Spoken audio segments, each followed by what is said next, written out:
Welcome to Bronco Beat. I'm Will Reynolds. This week we talk about the football team's heartbreaker as well as the other sporting events last week. We sit down with Anthony Cloyd and we preview homecoming week. All that and more on Bronco Beat. Let's get it.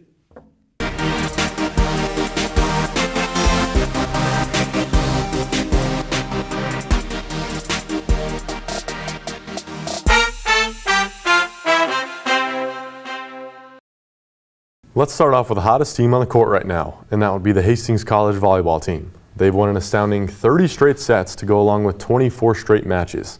In their most recent matchup with Briar Cliff last Saturday, they were led by seniors Katie Plackey and Andrea Jameson with 9 kills, and then Casey Krolikowski followed with 7 kills of her own.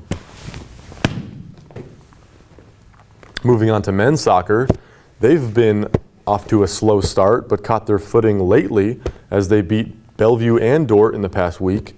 Against Bellevue, Brian Toro led the charge with 2 goals. And then against Dordt, Danny Whitehall had 4 goals, pushing the tally to 6-1, making them 1-0 in conference to start the year. Moving on to women's soccer, they played Bellevue and Dordt as well. Bellevue last Wednesday is when Emily Wyant broke the scoreless tie in the 86th minute to seal a 1-0 victory over the Bruins. And then against Dordt in their first conference matchup, there was a little more scoring to go along, with Heidi Barch and Madison Taylor giving the Broncos a 2-1 lead, and Olivia McMahon, the freshman, putting in the 3rd goal for the Broncos, sealing the deal 3-1. Moving on to football now, the Bronco football team traveled up to Vermillion, South Dakota to face Dakota Wesleyan. The game was pushed back to Sunday due to weather, so they played indoors in the Dakota Dome. The Broncos came out strong. They had an early 21-0 lead before the Dakota Wesleyan Tigers would score just before halftime, making it 21-7. The second half was all Tigers, though, as they scored 35 unanswered points before Anthony Cloyd scored another touchdown to make the score 28-35. And then with 3 minutes left, the Broncos tied the game on a Khalil Buckman touchdown from Anthony Cloyd. But in the end, the Broncos would have their hearts broken by the Dakota Wesleyan Tigers on a last-minute field goal. 38-35 was the final score in that one. When we come back, we will talk with Anthony Cloyd, the starting quarterback of the Hastings College men's football team.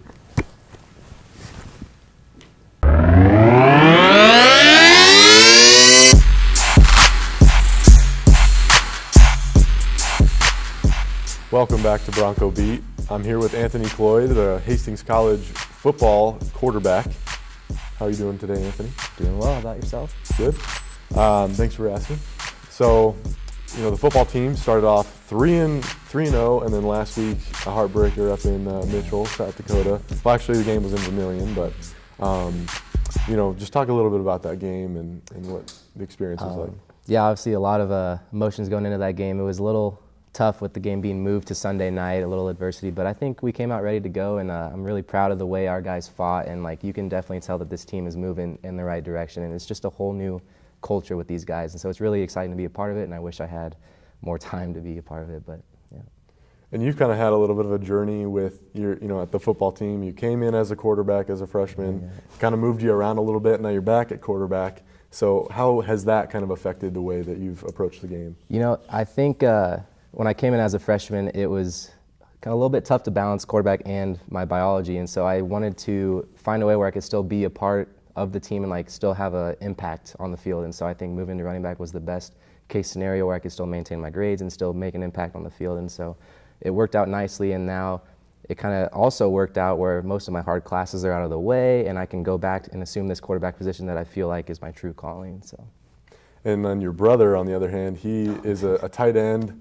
I know that he was, an all-state wrestler in the state of Nebraska. Ridiculous. Heck of an athlete. So I know you went and watched him a couple weeks ago. Mm-hmm. So, how has his game and his ability to play at the Division I level kind of translated to your play here at Hastings College? He's just a freak athlete. He's not my little brother. He's my younger brother. He's 6'4". I'm not that tall. But just seeing him be able to thrive in that situation and be able to come in and make such an impact as a freshman and sophomore, already playing against such big teams that I have no choice but to work harder just so I can try to keep my bragging rights, but I really don't have any these days.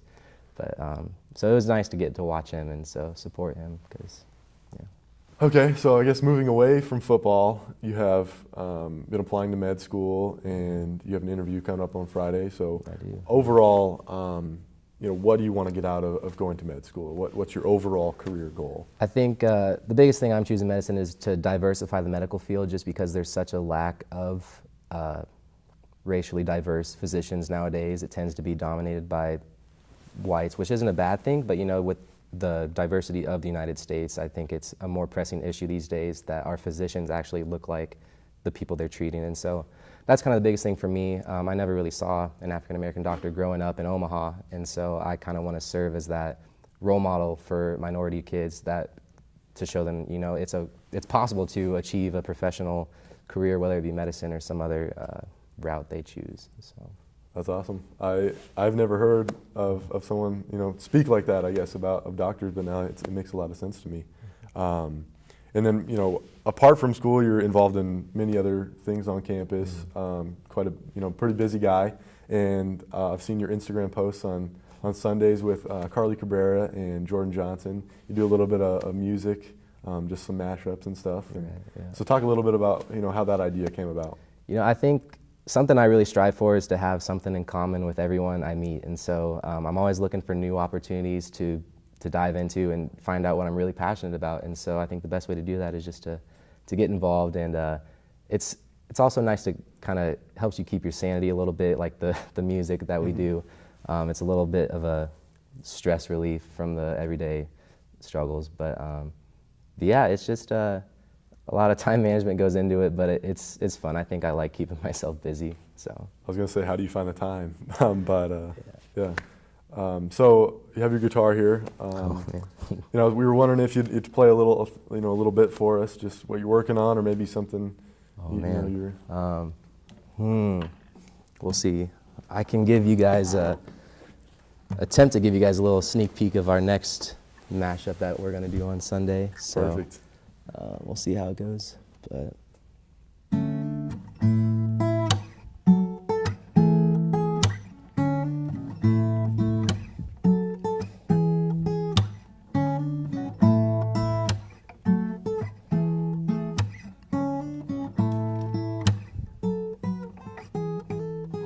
So yeah, we're gonna mash up a little fast car with some. I won't spoil the surprise, but that's what we got going right now. So I recognize that a little bit. So yeah.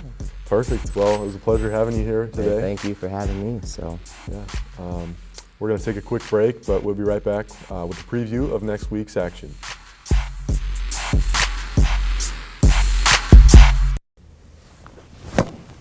Welcome back to Bronco Beat. This week is homecoming week. We've got a full slate of games on the horizon, and we're going to preview them right here in this final segment. Starting with football. Let's go. Bronco football has Concordia this weekend. Concordia coming off a nice win against number 7 Doane last weekend, while the Broncos are still trying to recover from their heartbreaking loss to Dakota Wesleyan. Hopefully we'll see a lot of these this weekend. Tutties! Bronco volleyball with some big matches coming up. Northwestern puts their 17-1 record on the line against the Broncos' 24-game win streak. Then on Wednesday, the Broncos will play Midland at home. Big matches and big implications in the GPAC. That's an ace. Pass, pass, pass, pass. Both the men and women's soccer teams here at Hastings College will play against Briar Cliff on Saturday for homecoming weekend. Games will start for the women at 5:30, followed by the men at 7:30.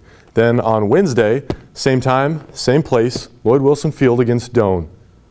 Hope to see a lot of these this weekend.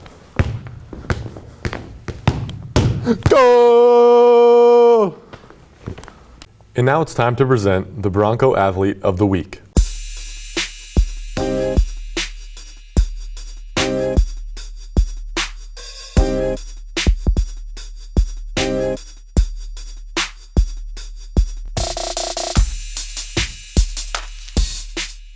The Bronco Athlete of the Week, I've already mentioned him. He's the reigning National Player of the Year. It's Daniel Whitehall for that 4-goal performance against Dork College on Saturday. Whitey really is on fire. Lastly, we have a quick update in the national polls for all the sports. On the pitch, men's soccer moved up from 11th to 9th. Women's soccer moved up one spot from 20th to 19th. On the court, Bronco volleyball remains at number 1 in the country, while the football team dropped out of the polls but are still receiving votes. That's it for Bronco Beat this week. Remember, it's homecoming weekend. Get out and support the Broncos. Football, 1 o'clock at Lloyd Wilson Field. Volleyball in Lynn Farrell Arena, 3 o'clock.